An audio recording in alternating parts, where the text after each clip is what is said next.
This is Chris Mattia. My amateur radio call sign is Whiskey 6 Alpha Hotel. We are the WaveTalkers. Today, I'm joined by my esteemed colleagues David, W0DHG, and Dan, NR6V. And today, we're talking about QRP operating. And this is really kind of for any ham radio operator, but it's really a lot focused for emergency communicators and why you may want to operate QRP and what are some of the benefits of doing that and what are some of the challenges. We're going to walk through all of that together. But before we get started, we always like to start off the shows by having anybody who has access to WinLink to send us in a WinLink check-in. Let me go ahead and pull the guys off real quick from screen. And then, whoops, wrong one. There we go. All right. So today's question, if you have access to WinLink, send us in a WinLink check-in using the WinLink check-in form. And we're going to step through that process here in just a second. But send us a WinLink check-in, send it to all three of us, to our call signs, Whiskey 0 Delta Hotel Golf, November Radio 6 Victor, and Whiskey 6 Alpha Hotel. Our tactical call sign is also WaveTalkers, so add that in as well. This gives you a chance to practice sending in via multiple different WinLink messages and so forth. Down in the comment section of that WinLink check-in form, today's question is, have you ever made an HF contact using 5 watts or less? Just go ahead and let us know that. And what we're going to do is I'm going to jump over quickly here into my PC. Let me jump down into the corner a little bit so it's a little bit easier to see what's going on, where I already have my copy of WinLink up and running. So I just want to quickly step through the process of sending in a check-in. So all you need to do is come up here, click on the little page icon to open up a new message inside of WinLink. You're going to come up here to the top. You're going to select a template. Click that button there. It's going to open up Template Manager. You'll give that a click right there at the standard templates. Come down here to the spot where it says mapping GIS forms and go ahead and give that a click. Now, all of these forms are mappable forms, and we're going to do an exercise with this at the end of the show. So after you send in your check-in, make sure you use this form, and then we'll see where everybody's checking in from down near the end of the show. What you want is you want to come down here to the bottom where it says WinLink check-in.txt. And while I'm here, I also want to point out one other form before we go into that. And that other form is the USGS DYFI, the English version. There's also a Spanish version in here, but I want to talk about that just before we go into the rest of the show. But that's where that form is. So we're going to go into the WinLink check-in. I'm just going to go give that a double click. If the demo gods are with you, it should go ahead and open up in your web browser of choice. For me on the PC, that's going to be opening it up in Chrome. You want to come up here to the date and time. Make sure you click on that because it's going to set the form to have the current date and time based on your computer's settings. So you always want to make sure that you have that. That way, when you send in your traffic, it gets tagged and mapped correctly.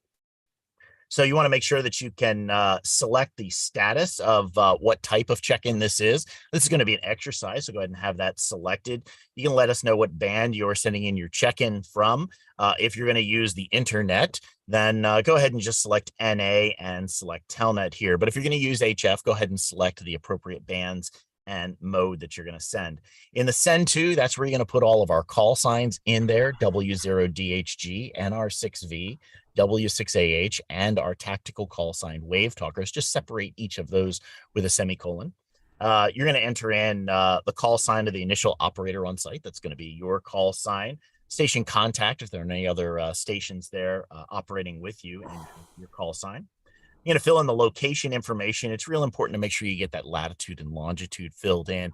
Now, if you don't have a GPS, don't worry about it, because when you first set up WinLink, you entered in your grid square. And so this will put a pin in generally the middle of your grid square if you don't have a GPS connected. And that's close enough for today. Down here in the comments section, go ahead and let us know, have you ever made an HF contact using 5 watts or less? Just go ahead and fill that in. You're going to click the submit button down there at the bottom, and it'll ask you if you want to change the name of the form. You're welcome to or not. Doesn't really matter for this exercise, and it'll fill in all this information here into the new message. You go ahead and you post that up to your outbox, and then you open the session right up here after you've selected your mode, and you just start to see if any messages are coming in. And we do have check-ins coming in from all over the place. So thank you very much for sending those check-ins. Now at the end of the show, we'll do another quick check of this, and then we'll map everybody. Speaking of mapping, folks, I'm going to go ahead and close this window here after it finishes downloading all of these messages. There we go. Come on, keep downloading. Couple of check-ins coming in. Thanks, everyone. There we go. All right. So I mentioned something about the DYFI, the Did You Feel It? And a couple of episodes ago here on WaveTalkers, we had Oliver, K6OLI, came on, and we talked a lot about the shakeout episode, the shakeout drill that was coming up, and that happened a week or two ago.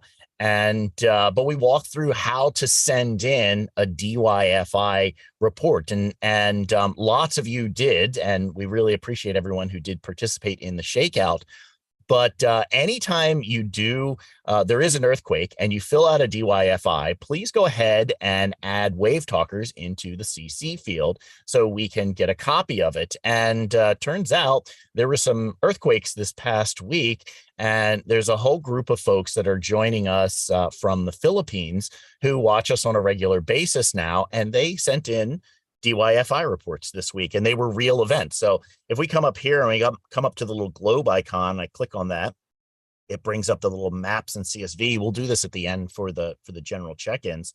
You can select the type of check-in form, or the type of form. So here's the DYFI map. We'll go ahead and select that. And I already have the filter set, so it's filtering out to select these. But these are all of the real event reports that came in for an earthquake that happened earlier in the week. And all of these operators there in the Philippines did add WaveTalkers into the CC field. They also added the vccom.org address, and also the LAX Northeast, or the Northeast, yeah, it's Aries Northeast shortcut as well. So make sure you add those. We detail all of that in the actual episode. All right, so enough of that. Thanks a lot for doing that, folks, and really, really cool to see everybody so active. Let's jump back over to the slides, and let me move my microphone a little bit up out of the way. There we go. And so let's get into today's talk. Today we're talking about QRP operating, and QRP really just stands for reduced power. So the Q signals that many of us had to learn when we were getting our license, there are a whole bunch of them out there, and QRP is something that you would oftentimes, you could even request of another operator to reduce power. You could say, hey, let's operate in a reduced power mode or something like that. And so what does that mean? What does operating QRP actually mean? Well, depends on who you ask. But some groups will say, okay, QRP is less than 10 watts for sideband. And yet others will say, no, all QRP, it's got to be 5 watts or less, or only CW needs to be 5 watts or less, and sideband should be 10 watts or less. And, you know, there's lots of different ways that you can look at this. But from the perspective of emergency communicators, reduced power is kind of, most of us are running 100-watt rigs for the most part when we're being activated or we're doing our drills and so forth. So if you think of operating QRP in the MCOM sense, really anything 20 watts or less is a great place to get started. Then once you kind of get a grip on being able to operate with 20 watts or less, then drop your power down to 10 watts and see how you do. Try and make some contacts, make some connections. And once you get pretty much successful, you get everything dialed in there, then drop it down to 5 watts and keep reducing your power. See how well you can do with various different levels of reduced power. So that's the kind of rough framework that we're going to talk about today. And again, this is a general guideline for doing this. If you're operating and you're doing contesting, obviously follow the rules for whatever the contest says or whatever the definitions are. If you're operating within a group, go ahead and make sure that you follow whatever the generally accepted rules and guidelines are there. But basically what we're talking about is working with reduced amounts of power in order to get your message across. And why would you want to do this as an emergency communicator? You know, you hear all the time that life's too short for QRP. I mean, yeah, QRP is a lot of fun. It really is about learning to operate more effectively and more efficiently with your radio and being able to do that on the air. There's three real keys to success when you're operating QRP or reduced power. The first is optimizing your antenna system, the specific conditions that you're operating under, what's going on in the environment, where are you actually set up and operating, and then the particular practices that you're following when you're operating QRP or reduced power. Really, the really key to this is to become more efficient in your setup, in your operating. So I oftentimes like to think of QRP as more QRL, reducing losses by making improvements to your overall station so you can be a more effective communicator on the air and across the board. So that starts to raise some initial questions. The first of which is, hey, do I need to have that dedicated new QRP rig, that radio that is designed just for 5 watts or 10 watts or 15 watts or whatever? The answer is really no. You don't have to have one of those. I mean, all of us have, or many of us have some kind of a 100-watt rig or a higher power rig. And most every one of those has a little power dial, and you can dial the power just back a little bit. Now, are these rigs nice? Absolutely, they're really great. These are two of the rigs that I have. I've got the ICOM 705 and the Elecraft KX3. Both of them are very self-contained, complete systems. They've got a ton of capabilities that make it really easy and convenient to be able to go out and operate. They're small, they're lightweight. They have low power consumption. As an emergency operator, you're always concerned with what's your overall power budget that you're working from. And so if you're working from a rig that already draws less power on receive, draws less power on transmit, then you're going to be able to operate that rig for a lot longer. But do you have to have one of these in order to participate in operating QRP or learning about operating QRP? Absolutely not. You can just take your regular old rig that you've got and simply reduce the power. Just drop it down in intensity. So this is a friend of mine. This is Walter, Kilo November 4, Mike X-Ray Zulu. And he's somebody who started following us on WaveTalkers on Instagram a couple of years ago. And he's really engaged with us quite a bit. And I've really gotten to know him pretty well. He lives in Georgia, and he operates only QRP and QRP in the sense of 20 watts or less. And most all the time he's operating 5 watts or less across the board. And he does a really good job of being able to do this. I'm all the time reaching out to him saying, hey, what kind of advice do you have, or how are you doing this, or how are you doing that, and making these contacts. He's making contacts globally, all over Europe, all over North and South America, and into Africa. And recently he's been able to reach Asia, and he's been able to reach Australia, all using just QRP radios. And so I reached out to him. I said, hey, Walter, we're doing this episode on QRP, and hey, what advice would you have for operators who are just getting involved with this? And he came back with a bunch of different advice. We're going to talk about this throughout today's show. But the first thing he said to me was, it's all about the antenna system. It really is all about the antenna system. And it doesn't really matter how good your particular antenna is, but it also matters how well you understand antenna theory, so that you can get the most out of any antenna, especially those compromised antennas that many of us have. Because when you start to really think about it, due to the limitations such as space, portability, cost, etc., whatever your specific circumstances happen to be, compromised antennas are what many of us end up using most of the time. So what do we mean by compromised antennas? Well, they're not the big, gigantic, huge antennas that have the perfect SWR. We don't have the funds to be able to do that, or the resources to be able, or the space to be able to set those up and operate with them. They're all going to be some kind of compromise in one way or another.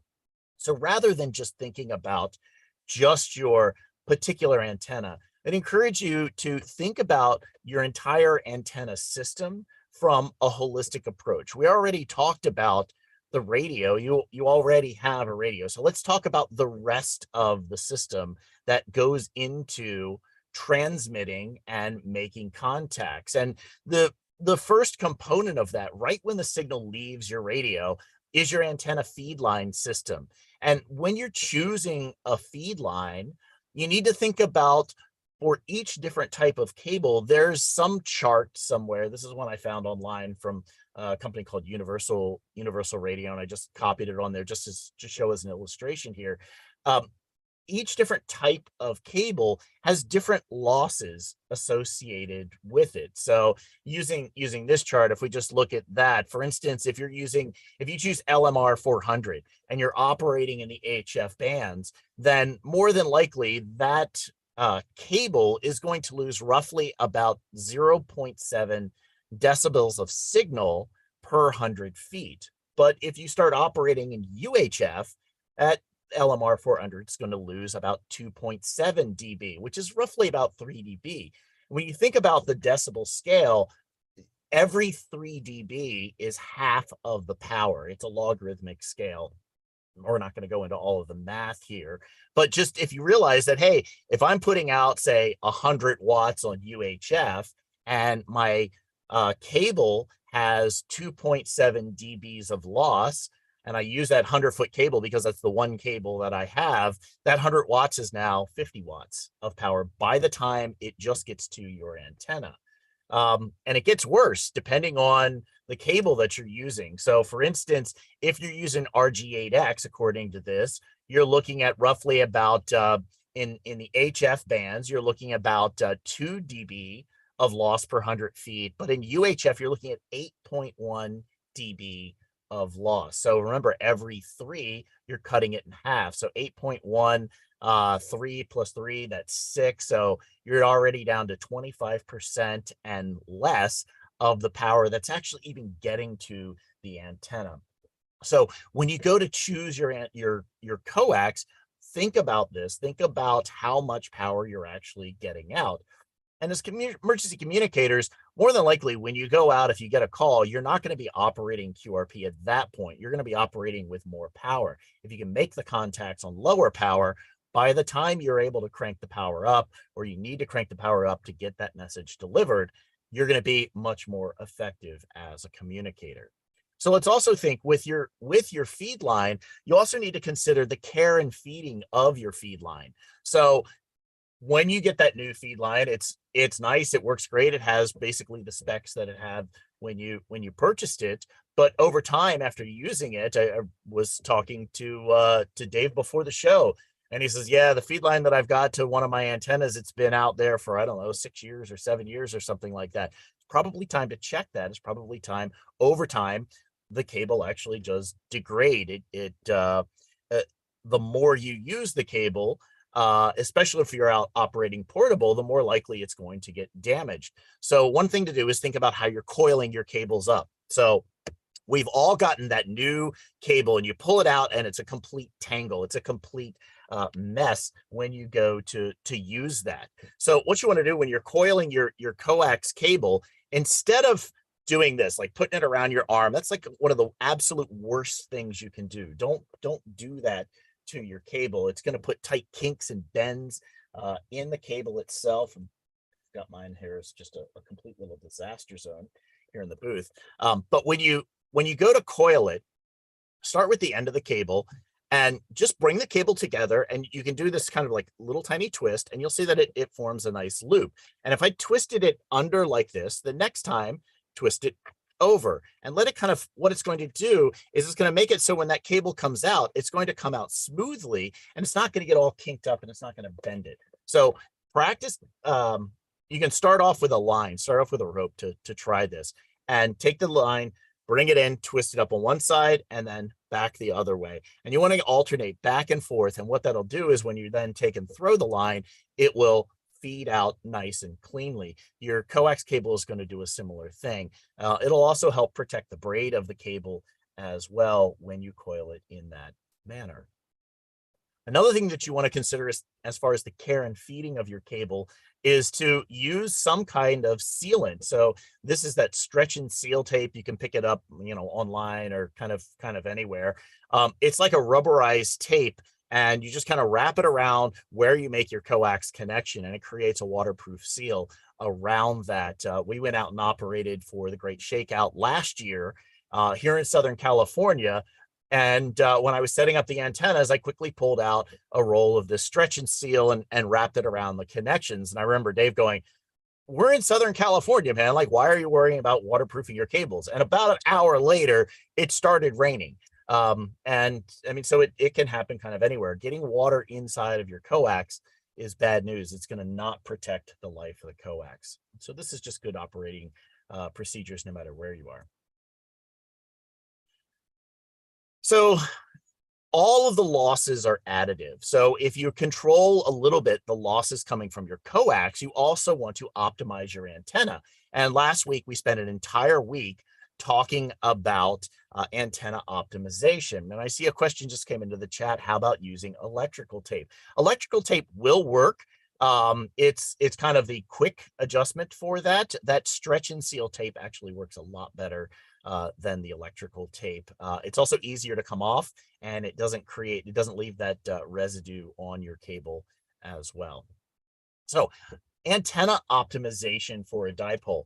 When you're thinking about your antennas, there is no such thing as a one size fits all. What is the best antenna out there? Depends on what you want to do. There's one frame of thought, which is the best antenna is the one you have with you. And yeah, I mean, that one, that definitely, there's a lot of truth to that.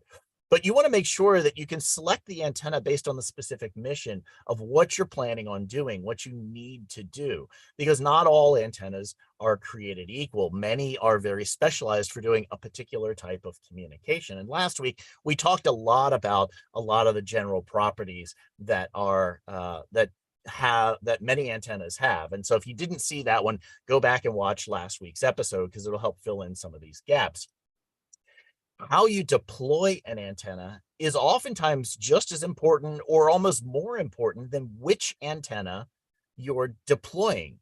Because if you think about what we talked about last week, we talked about the height above ground. So we're trying to do skywave propagation. We're trying to get our signal out as far as we can. We're trying to operate across the country, or we're trying to work that distant DX station. And you want to make sure that your antenna is roughly a half wavelength above the ground, above the earth. And we had a chart here that shows how high that is for each different band. And that's to do skywave propagation, and that's going to generally have a nice radiation pattern. We also then mentioned about using, as you reduce that height above ground, your antenna pattern is going to shift more and more to near vertical incident skywave, or NVIS, or NIVIS, or however you want to pronounce it. That's another kind of way of setting up and operating. But what also happens is, as your antenna is lower and lower to the ground, that interaction between your antenna and the ground itself is going to introduce additional losses into the overall system. It's going to do that depending on how close your antenna is to other objects as well. So when you really go to set up, you really need to think about how you're going to optimize your specific deployment of the antenna that you're going to operate, in order to make sure that you reduce those losses that are happening because of just interactions around you, or how you're actually deploying the antenna. You may also want to consider deploying a different antenna in those situations. Last week, we also talked about the magnetic loops. And for a magnetic loop, the radiation pattern of a mag loop is such that it goes off the ends of the loop. So a mag loop is naturally going to operate in a more NVIS kind of configuration just by virtue of the way that the antenna operates. So if you're doing this with QRP, it may make more sense to operate if you needed to send an NVIS message by doing so by using something like a mag loop, because you're not having as much of that interaction with the ground. Remember, we said that for an optimal height of a mag loop is at least one loop diameter off the ground. So even if your mag loop is a 1 or a 2 meter in diameter magnetic loop for the larger loop that you have here, getting an antenna so that it's that high up off the ground is generally not as much of a challenge as getting other antennas higher off the ground. Another thing that goes into antenna optimization is having and knowing how to use a really good antenna analyzer. And there's several of them out there on the market. This happens to be the one that I use now most often. I bought this Rig Expert a couple of years ago. The model I use is the AA230. I also have the MFJ, the one that looks like a big brick. And I found this one to be like far superior. It is more expensive than what that MFJ antenna analyzer is. That one works just fine as well.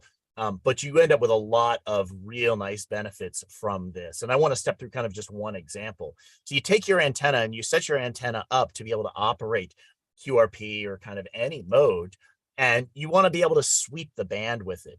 Now, on some antenna analyzers, you set the frequency that you want to look at, and then it'll tell you what the SWR is and all of the other properties at that location. Things like the Rig Experts, what they'll do is they'll actually come up and they'll graph a specific area. So here, the blue lines, those blue vertical lines, those are representing very specific amateur radio bands. And so we're looking at a wider area of the spectrum here. And for this particular antenna, as the antenna analyzer sweeps the spectrum, you see these really pronounced dips, and you can start to see like, oh, okay, this antenna, this is a multi-band antenna. I think this happens to be, I don't know, I forget which antenna this one is. But it's got different dips that it's available for you. So you can then go in and further investigate that. So you might zoom in to a particular band. So let's say I wanted to work 20 meters. I would zoom in using the meter and then sweep the band again. And I can see now, oh, here's that band that I want to operate. This is showing me roughly the band edges for where I want to operate. Here's the dip, the point of resonance. I've got a great resonance here. I've got an SWR of 1.03. Isn't that great? That's like as close to 1-to-1 pretty much as you're going to get. That's like take it to the bank kind of stuff right there. The problem is that the dip is in the wrong spot. The dip, this particular antenna is resonant out here at 14.62 megahertz. That's well outside of the ham bands.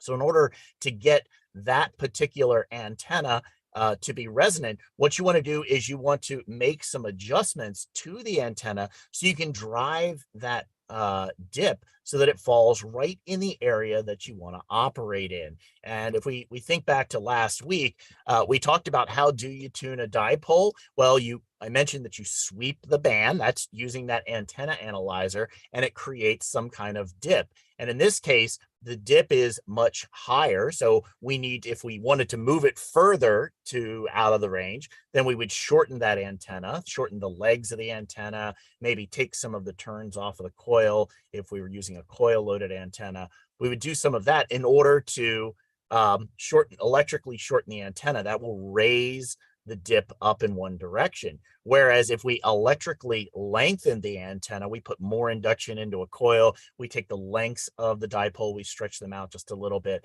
that will cause that dip to go down a little bit. And what we're really looking for is we're looking to get the dip as both as low as we can get it, so that we've got that optimized transmission. Most of our power, we're not losing as much power if we're transmitting, in this case, right at around 14.245.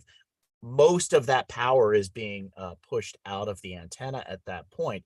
But this is giving us a really nice range of area to be able to work within this particular band. And that's kind of the quick and dirty of how to leverage one of these antenna analyzers when you're trying to set up and do some practicing of operating.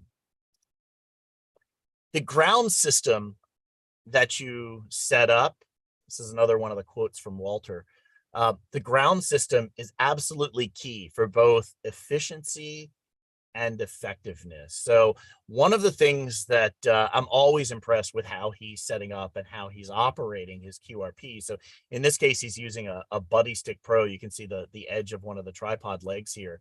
And instead of using the elevated radial that comes with that antenna system, he's dropped a single radial that comes down to the ground. He's got a lug that then connects, and then these are bundles of radials that go out in different directions to create a more stable and a better ground plane. And it's helping him get that 5 watts of power out even further as it's going. So this falls into that. You really have to understand what's going on. You really need to think about both sides of the dipole. Like a lot of times we'll think about a vertical antenna. It's like, oh, it's just the vertical antenna. But last week we talked a lot about that.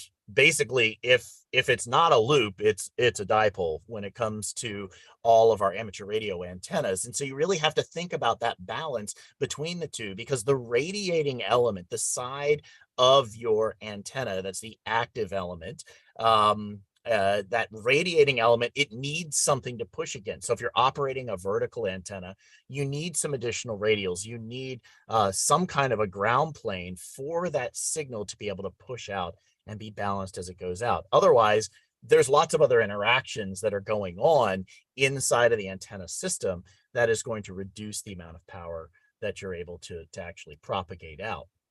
Another thing to think about is when you're operating with radials, you've got a vertical antenna, you've got some single radial out from there, whether it's an elevated or it's a ground radial, counterpoise or so forth. The direction of propagation, that one single radial is going to impact your radiation pattern as well. So if you have a vertical antenna and you have one radial going out from there, the radiation pattern is going to be favored in that direction. So if you're operating QRP, you've only got a little bit of power. You don't necessarily want to radiate all of your power out in all directions. You want to be a little targeted with where you're trying to reach somebody. So you may want to put one radial out, or maybe you want to run multiple radials out, but you want to kind of group them in an area so you can kind of guide that signal out and away in a direction that you're hoping to reach. If you have equally spread out radials, then yeah, your signal is going to go out more in all directions. The next thing to consider is QRP band conditions. So what impacts the conditions that you're going to be operating in? Well, the big one is the sun. That's absolutely huge. And if you're not paying attention to space weather, you really need to. We'll talk a little bit more about that in a little while. The time of day that you're trying to operate with, and the band, these three kind of components, which all really flow out of the sun that is generating all of this for us. Those are three big keys for you to pay attention to. So how do you start to look at this stuff? Well, a great place to start is simply QRZ.com. Right at the top of QRZ, once you sign into it, there is this nice chart, and it sits here. And this plugin right here, this is not part of QRZ. This is a third-party company. So you can come onto here, click on that little tile, and it'll take you to the actual website. And these little widgets, you can actually put them on your own website as well to have all of this information. All of these data are pulled together and are fed into this plugin to be able to display it. Now, if you're operating QRP, what are the most important things for you to pay attention to? There's a lot of numbers, a lot of data here. Well, if we zoom into this, there's really kind of three things to keep in mind when you're looking at this. The first is the solar flux index. It's right there at the top. It's called SFI. And during the low part of the solar cycle, and this was like the first three or so years that I was a ham and that I was actually operating, the solar flux index never got anywhere near 100. It was always down in the 60s and maybe 70s was kind of considered good at that point. For the most part now, the solar flux is always over 100 at this point. And lately, depending on what's going on with the sun, you may see solar and SFI up into the 150s, 160s, 170s even. And generally what that means is the higher the number is, the more likely we've got a lot better propagation that's going on. And that QRP signal that you're sending out is going to go further. Now, it's a more complicated story than just that. Because there's all of these other different components that go into here. And oftentimes when the solar flux index is really high, oftentimes there's a lot of other noise on the bands that's created as well. We're not going to kind of talk about that at this point, but that's the first place to look, is that solar flux index. The next place is down here where you have the HF conditions. And you'll notice it tells you the different bands that you have. So the 80 meter to 40 meter band, and then it separates them by day and night. And it tells you whether or not right now propagation is good or bad according to all of the data that is available to us. And a lot of this data comes from NASA, and it's just fed into this plugin. And this is showing you a variety of the different HF band conditions down here. If you want to look at the VHF band conditions, they're oftentimes up here, and this is for long distance communication. But over here, having a quick look and see, oh, right now 30 and 20 meters is actually pretty good propagation. 17 and 15 meters is actually pretty good propagation right now. So those, and this is like, I grabbed this screenshot earlier this morning. The information may be different by the time you're looking at this right now. If we look at the third piece of information, that is what's called the MUF, or the MUF, which is the maximum usable frequency. And if you look down here, it's always listed right down here near the bottom. And this says MUF US Boulder. Well, what's that? Okay, so US Boulder is telling you that this is the maximum usable frequency in Boulder, Colorado at WWV. That's where it is being measured at.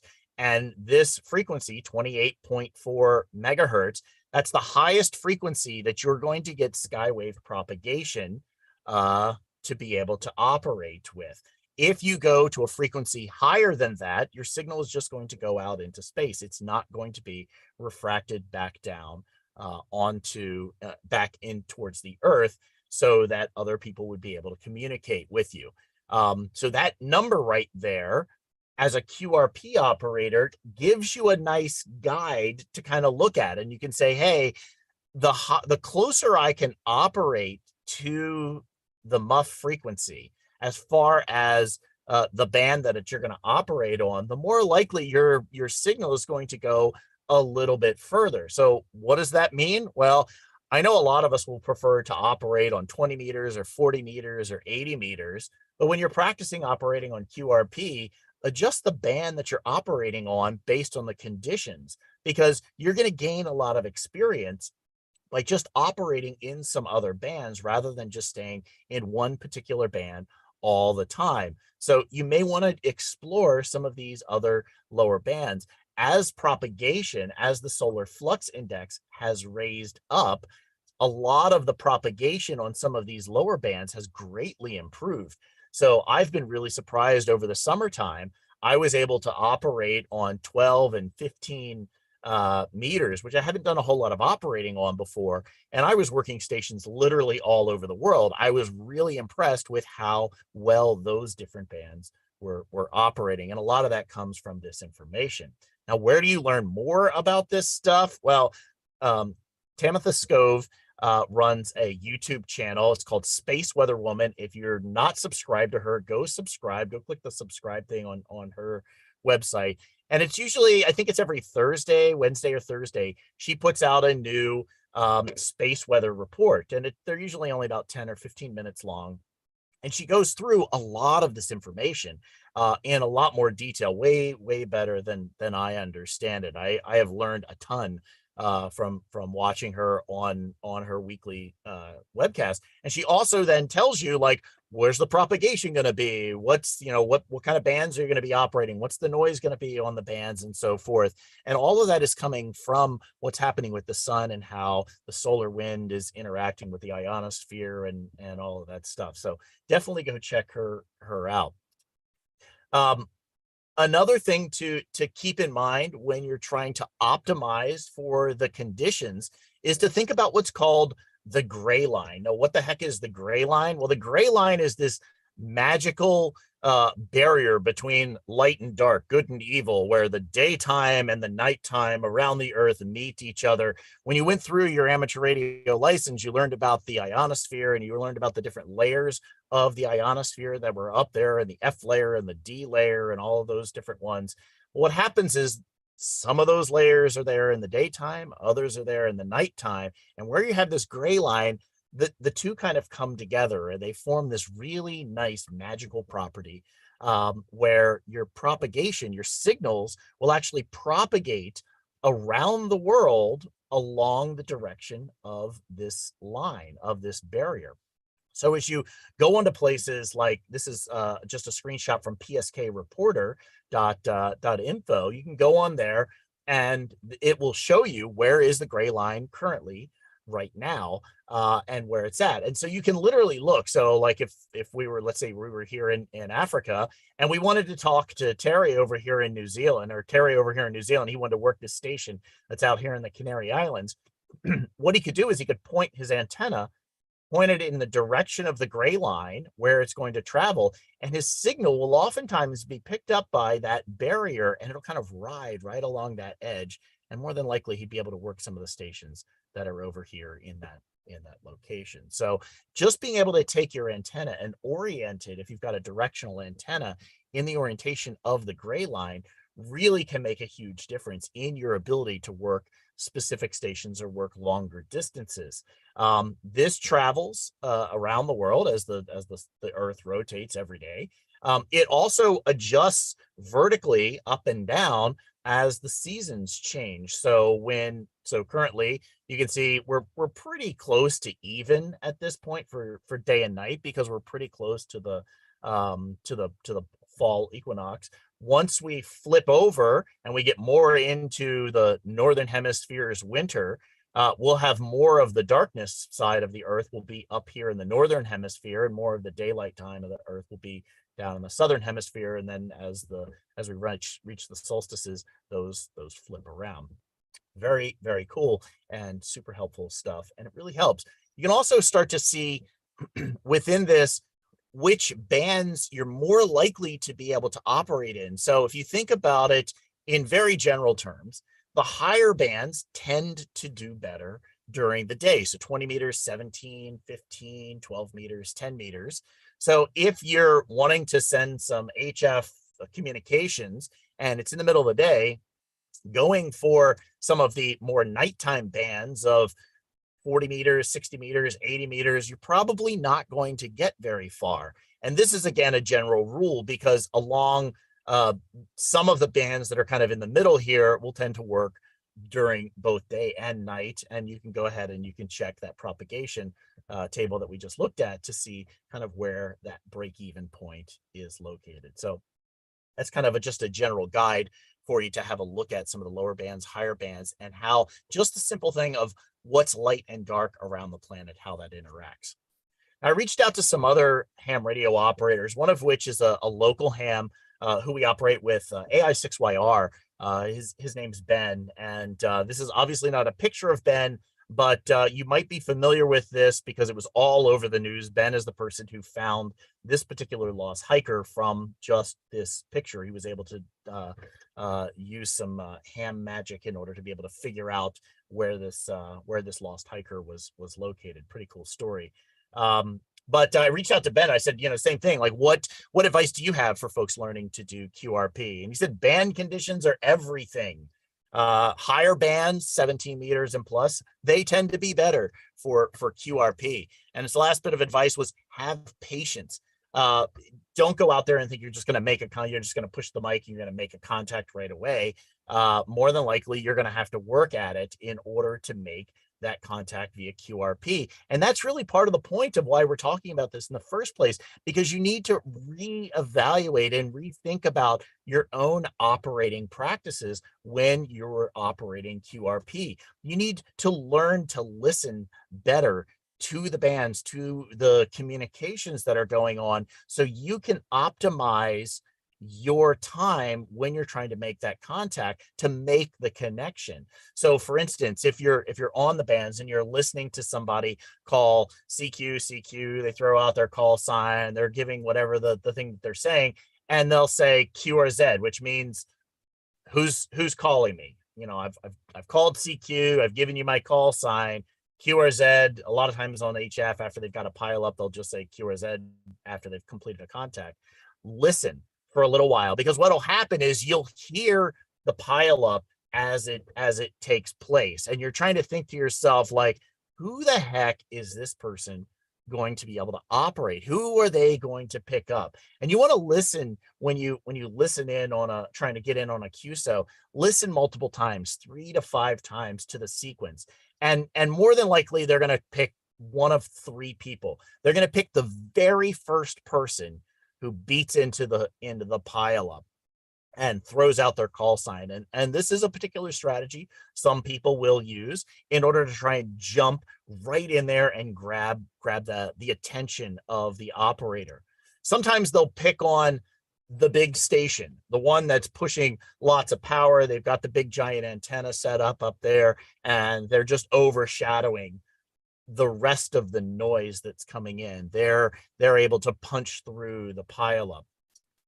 Other operators will tend to call the last station or the tailing call sign, because as the pileup kind of dies down a little bit, they'll hear one person's call sign come out pretty clearly, and sometimes the operator will call on that person. And usually when somebody's operating on HF, they'll tend to favor one of these 3 types of operators. So if you're operating QRP, where are you competing? Well, you're not competing in the middle of the pileup. You're not competing with the big station, and you're not competing with all the rest of the noise, because even if you're pushing only 5 or 10 watts or even 20 watts, your S signal, if all things were equal and that 100-watt station is pushing out an S9 signal, when you're pushing out 5, 10, or 20 watts, you might only be getting maybe an S5 or an S6 signal, which is perfectly respectable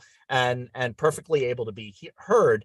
But when you're competing with some of these in the middle of the pileup, you're just not going to be heard in that session. So your real kind of optimized place to be able to target is listen for, is that operator calling the first station, or are they calling the last station more often? And you'll pick up the pattern for how they're operating and time it out. Like, so, okay, how long does this particular operator wait? Do they wait 2 seconds? Do they wait for the pile up for 3 seconds? Kind of watch the rhythm as to how that operator is operating, and then try and slip in your call sign at that time. And when you throw out your call sign, add in your call sign with a QRP, because oftentimes, the QRP will sometimes tail beyond where the rest of the group is. And a lot of operators, if they hear somebody and they're pushing out a QRP signal, they'll go ahead and give that station an opportunity to be able to come back. Some won't, but many will out there. And so it's definitely something to be able to consider. Think about modifying a little extension onto your call sign, a little suffix. So QRP operating strategies. Do you call CQ, or do you take the strategy of hunt and pounce? Well, if you think about calling CQ, more than likely your signal is not going to be as strong as some of the larger stations. And think about your own operating.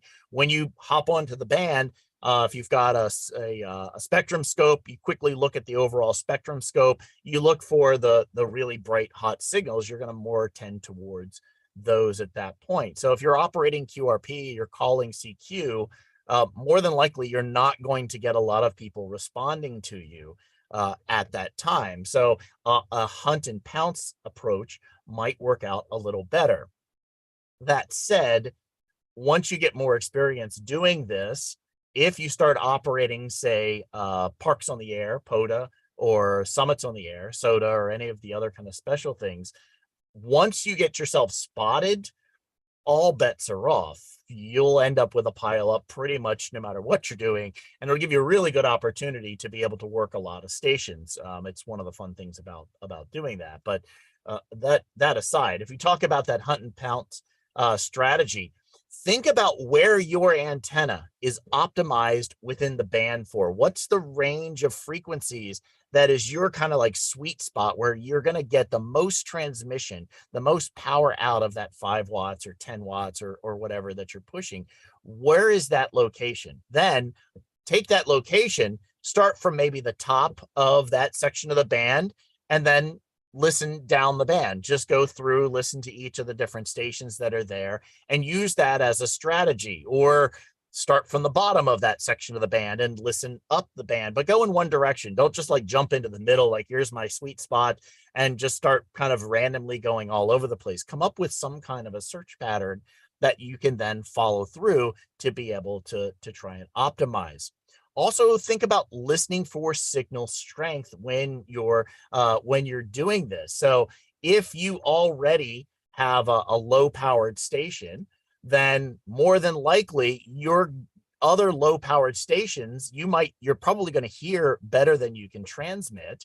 So if you're hearing somebody and they're also really quiet, they're just barely breaking the noise level, spend your time trying to go after some of the stronger signals, because there's two sides of this conversation. You're going to have a better likelihood of being able to work a station that maybe has a little bit better antenna system, or maybe has a little bit more power, or they're working a beam where they can like dial into where they're pointed at you. So you can have a more likelihood of being able to work that other station.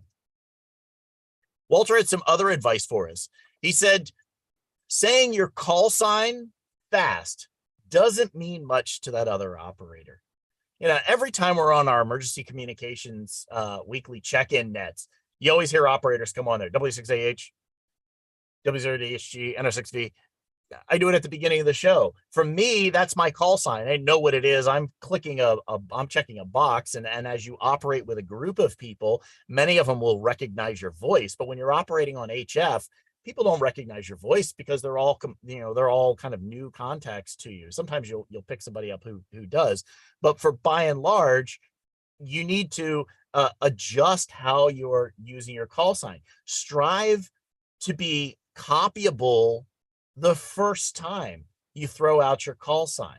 You're working with a little bit of power here. By working with lower power, you're going to optimize your own practices so that you're more effective at being able to do this. So if you're trying to speak to be understood, to be heard, you have a much better likelihood of making that contact and getting your message through. Other bits of advice: make sure that you use proper phonetics first. When we're operating on HF, there's already all kinds of noise. There's already all kinds of challenges with getting your signal back and forth. So what you're listening for when you're operating on HF is you're listening for a particular set of phonetics. So use those standard ITU phonetics the first couple of times. If you're not getting through, then maybe try some alternates. Or once a station tries to work you, then after you've tried a couple of times using the standard phonetics, maybe try something else that operator is more likely to be able to hear. Well, how do you know what that operator is more likely to be able to hear? You just listened to 3 to 5 of the other QSOs of other stations that were calling in. What were those stations using for phonetics? You might want to try adjusting so that you're using something else that was familiar, that was being heard at that point. Learn how to enunciate different letters. When you're speaking clearly, you're enunciating clearly into the mic, that goes through over the air, and the other operator is able to hear it better, even at low power. Slow down in your talking. Throwing out your call sign really rapidly is great for you because you know it, but that other operator is trying to understand you. Slow down all of your speech patterns and be deliberate with what you're trying to say when you're trying to say it in order to get your message across. Finally, space out your letters. When you're reading out those phonetics, don't cram them one next to the other. Let the person hear that letter and let them process it a little bit. Give a nice, steady rhythm to delivering that message out to the other side, and you'll increase the likelihood that you're able to make that contact. So that brings us to this week's challenge, and this week is a QRP challenge. So we would like you to try and make 10 contacts this week using 5 watts or less. Operate from your home, go out in your driveway and operate, or in your yard, maybe go down to a local park or something. Set up your radio. You don't have to have a QRP rig. Use a regular radio, use whatever radio that you've got. Just dial that power back and start evaluating. Tune your antenna better, dial it in. Where are you trying to get to? Who are you trying to work? And do what you can to try and work a number of stations this week, and let us know how you did. Send in an update later in the week and just let us know how you did with that. So with that, let me kick it over to Dan, because I know Dan also has, which mouse am I doing? I'm using the wrong mouse here. Let me bring this up and we'll bring Dan on. Dan's got some serious dramatic lighting going on today. Hey, Dan, can you hear us? Yeah, I can hear you. Can you hear me is the more important part. I can hear you. Okay. You had some QRP suggestions and thoughts for us today, too. Yeah, I just wanted to talk kind of quickly about my entry into QRP. And I got into it really by accident more than by a plan. My first QRP radio was this one here. It's called a BitX40. And I bought it despite being a QRP radio rather than because it was a QRP radio.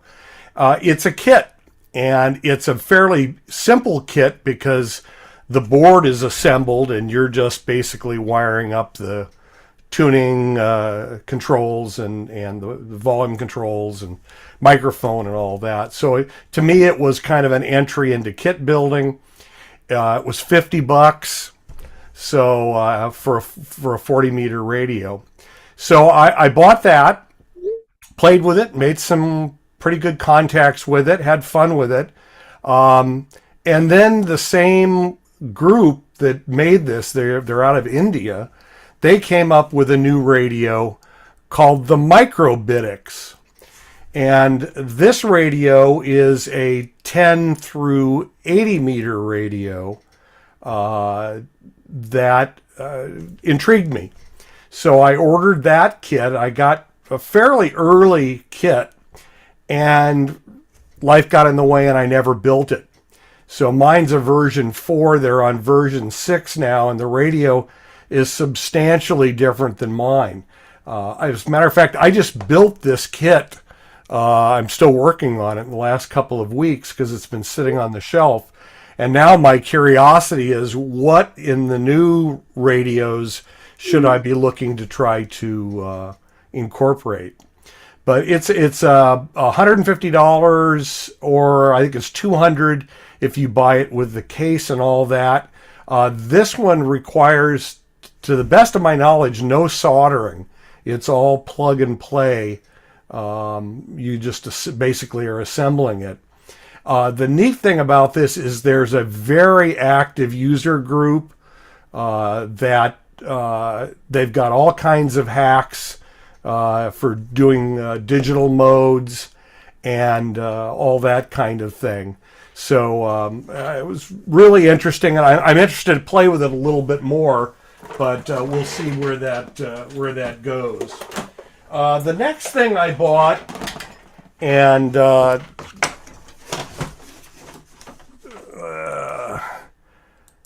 next thing I bought was a Xiegu G90. This is a Chinese radio, obviously. And I bought it because it's a 20-watt radio, so some would argue that it's not QRP. But I've had a ton of fun with this radio. It works really well. One thing about the Xiegu radios is they basically make their customers into beta testers, whether you want to be or not. That's the bad news. The good news is that they very frequently come out with firmware updates based on what the users have fed back to them. So a lot of the bugs that were in the earlier versions of this radio are worked out. I started with FT8 on this radio, and it really wasn't that I wanted to work FT8, but I wanted to do the spotting that FT8 makes so easy. And I can show you here some spot reports I did this morning. This is a companion program called Grid Tracker. And by simply clicking an icon for the band you're on, it will bring up all the stations that heard you. You can see on this map the pink dots, and the more solid the pink is, the stronger their signal. But they just receive your signal and report back that they heard you.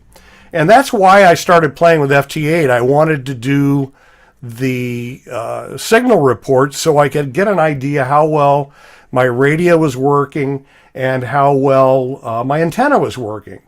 That's the good news. The bad news is I totally got hooked on FT8. But I did these charts this morning. Band conditions weren't particularly good, but you can see I've got a pretty good cluster there in the northern Midwest area. And that was on, that was 10 meters this morning. I tried 15 meters next, and that wasn't so good, but you can see the kind of tan marks there were stations that heard me. And this was over a very short period of time. I think I gave it like 5 minutes for people to hear me. I then went to 20 meters. And you can see again, at that particular time, I was being heard really well in the Pacific Northwest, southern part of Canada, the western edges of the Midwest, Colorado area, but not so much to the East Coast. But that's why I started with FT8, and just to show you how hooked I got. I started this I think I started in May, and you look down here, QSOs, I've got almost 1,500 QSOs on FT8 just since May on a variety of bands, and it's been a lot of fun, and so I really got into that. The next thing I did Hey Dan, if you go back to the map, I got what the dots were, but there's a question in the chat. What are the colored blocks, the squares? Oh, okay. Let me go back. The green squares are stations that have called CQ. The blue stations are stations that are in QSOs with somebody else. So it gives you an idea. This one here in the upper right corner up in New England, I'm sorry, that's on the West Coast there. I heard them, didn't try to contact them, but theoretically, you never really know. Is that guy running 1,000 watts in a beam, or is he running QRP? A lot of times the stations will put QRP in there with their call sign in FT8, so you know. But yeah, that's what that is. That's either stations you've heard, or stations that you're in a QSO with, or stations that are in QSOs with other operators. So then the next radio that I bought, and the one that's fairly new to me and I'm having a lot of fun with here, is the Xiegu X6100. This is by the way, the G90 that I showed you earlier, that's a 20 watt radio. So most of those contacts, those 1490 whatever contacts, those were made at 20 watts. The X6100 is a 5 watt radio on the internal battery and a 10 watt radio with external power. And just started playing with this, but I'm having a lot of fun with this, and used it when we went up to Sage Ranch. I used it and made some contacts, and I've done some contacts here with my end-fed half-wave antenna. And I also have a kind of like the MFJ Octopus, uses ham sticks, and I can do 2 bands with one setup on that, and played with that quite a bit, and it's really fun. And it as Chris said, it if you can optimize your equipment for 5 watts or 10 watts or 20 watts, then you know that if you have the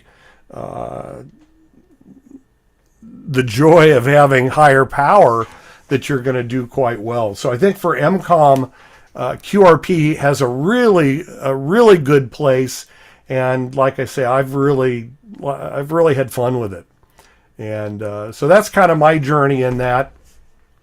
By the way, the G90 radio sells for about $500, and the X6100 is about $600, and really good user support community for both those radios. The 6100 is still in the early stages where there's still quite a bit of bugs in it.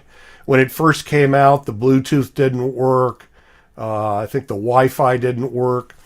But the hackers are really having fun with this radio because it has a full processor computer inside. So they figured out how to put FT8 on this radio. So you don't even have to have an external computer. You can run FT8 right off the radio. And a lot of neat stuff that the hacker community is doing with this. And I'm sure we'll see some alternate firmware for this that do things that the factory doesn't support. So that's all I've got, Chris. I'll send it back to you. Cool. Let's go over to Dave W0DHG for some updates from him. A lot of QRP happening here. And I know have radios that are capable of doing that, but they're also, as Chris said, they're 100-watt radios, and most of the HF work I've done is mostly field day and those kinds of activities. Don't do a lot of it from here because of location. But a lot of good information today, and at some point we'll see how Santa is for me this year. I might actually pick up a QRP radio, and we'll see where it goes. Nice. Let me come back and let's do a quick check-in on I guess I got to push that button and push this button. Let's do a quick check-in on where folks are with the check-ins then, and map that all out. So I've got my WinLink up. I'll go ahead and do another quick check-in here. So if you haven't sent in your check-in, go ahead and do that real quick. And we'll just do one more quick check here, make sure we pick up anyone who hasn't sent that in, and then we'll go ahead and map it and see where folks are coming in from today. Again, with this, always you have to make sure that you're the one who is receiving the form. So since I'm getting all of these forms in, I can go ahead and map this out. We'll click on the little map icon, just like we saw earlier with the DYFI. Click the drop down here. I'm going to come down to the WinLink check-in because that's the form that we asked everyone to check in with. We'll hit display map, and I'm going to come up here to my filters and make sure my filter is set. I'm just going to check for the last 24 hours. We do have some folks that are coming in around the world now at different locations. So we'll just kind of expand that time out so that they're able to get up on the map. We'll go ahead and hit the save button. And let me go ahead and blow this out to full screen. I'm already zoomed here on Southern California, and we've got quite a few stations here in Southern California that are checking in with us. So KJ6IJJ, hey, thanks for joining us, Craig.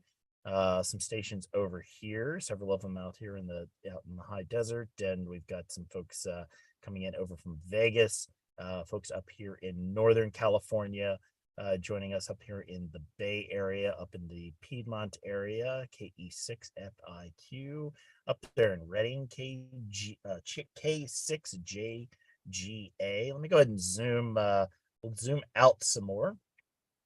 We'll start off with kind of the overall view. Look, we got a couple of, we got Bill and another station out here, WH6FQQ out there in Hawaii. Thanks for joining us. I see our friend in Puerto Rico has joined us, WP4OH. Hey, thanks for joining us over there. Stations in North Carolina, looks like Pennsylvania up here, Southern Ohio area. Our friend up here, Victor Echo 3 Yankee X-ray in Canada, up north of the border here. Some more folks here in the middle of the country. We have a station in South Dakota joining us, Kilo 4 Bravo Quebec, K0 Barbecue. Great call sign there. And we'll come up here to the Pacific Northwest, and 7JVQ, a whole bunch of folks up here in Bill's neck of the woods, who are joining us up here in the Pacific Northwest and down here in Oregon. Let's go ahead and zoom the rest of the way out to get a global view and see who else we have. We've got Terry down here in New Zealand. Thanks for joining us, Terry, over there. And we also have, looks like Roland joining us here in Germany. So, hey, thanks everybody for checking in for us at this point, and we really appreciate that. Let me jump back up here in the booth, and I'll bring the guys back up to screen, and we can do our little wrap up here before we head out for the day. So W0DHG, any closing thoughts for us from you? No, I think, as you said in the beginning, my opinion on what's the best antenna, it's the one that you have that will meet the job. And I'm looking forward to see how the challenge this week turns out, how many people step up and go out and do some QRP and, just have some fun playing radio. Thanks. Dan, NR6B, any closing thoughts from you? No, just I think you'll be surprised how well you do with QRP. I certainly was. I did not think that, with 20 watts and an off-center fed dipole, which is clearly a compromised antenna, I didn't think I would do anywhere near as well as I have done, and was just really surprised. And using those tools like PSK Reporter or the spot feature in Grid Tracker with FT8, you can really get an idea of what your antenna and radio are doing as a system. And if you're thinking of making any changes, that's a great tool to see, realigning your antenna or lengthening, shortening, whatever. You get a really good idea what's going on very visually. I was really blown away when I first started operating QRP. I ordered the ICOM 705 because it just has kind of everything all in one: VHF, UHF, HF, Bluetooth, Wi-Fi, all of that stuff. It really is an excellent radio. But I wasn't sure, is it going to be really limiting for me where it only has, 5 watts with the internal battery, 10 watts with external power. And not long after I got it, just a few days, was the Pennsylvania QSO party. And I'm out here in Southern California. I had the Buddy Hex antenna set up out in the front yard, and I figured, well, what the heck? I could do this with my 7300, but let's try it with the 705 and see what I can do. And I worked about 30 stations cross country using the 705 for that. And I thought, wow, this is absolutely incredible. I was completely blown away, getting really good signal reports coming in. And there was obviously a lot of folks that were coming in saying, 5.9, because it was a a contest kind of thing. But a lot of people, once they found out you were operating QRP, and I was only doing that with 5 watts, they would come back with a real honest to God signal report, and they would go ahead and kind of fill you in for what you were doing. And it was that same weekend that I decided, well, let me try and work some DX as well with that. And I was able to work Iceland using the 705 and the buddy hacks. And I thought, wow, this is awesome. Since then, I've been able to work a lot of other places around the world. So I really do encourage folks to go out, try and optimize your gear, optimize your antenna, make sure it's really tuned up to resonance. Really think about the way that your system is set up, what you're operating, how you're doing. Try dialing that power back. Start with 50 watts, maybe start with 20 watts. Keep dialing it back and see how you do, see what types of things you can optimize. Because when you get in a situation where you're having to do communications for emergency communications, having all of those skills, having all that experience is going to pay big dividends to you for being able to just change how you're operating and how effective you are at communicating. So with that, if you find the stuff that we're doing to be helpful, please go onto our YouTube channel. It's at youtube.com/WaveTalkers. Give it a like and subscribe if you're not already subscribed to that. It really helps get our content shown to more people and to other people. If you still find what we're doing like super helpful and you really enjoy what we're putting together, you want to help us support us even more, please go into wavetalkers.com. And we've got a buy us a coffee link. It's available on all the different pages. All of that helps to cover all the infrastructure that it takes to keep all this stuff up and running and creating these shows each and every week. So we really appreciate all of you who have chipped in, everything from a single coffee to we've had many that have done more than that. We really appreciate it all. So thank you very much for joining. And with that, if you're inside of the Zoom, by the way, hang around. We're going to do the after party. We'll unmute the mics and ask people to ask questions. We'll do a little Q&A session here. If you'd like to join us inside of the Zoom, go onto wavetalkers.com. At the footer of every page, there's a join us link. And once a week, we send out one email message that has the link for the Zoom for the week. So you're able to join us in the after party as well. So we really appreciate that. Everybody who's joined us live on all the different social media channels, and those of you who watch us throughout the rest of the week, thanks again for your time and doing that. Hope you're enjoying it. Thanks for learning with us. I'll say 7-3 to everyone. We'll wrap up the live streams and see you in the after party. 7-3.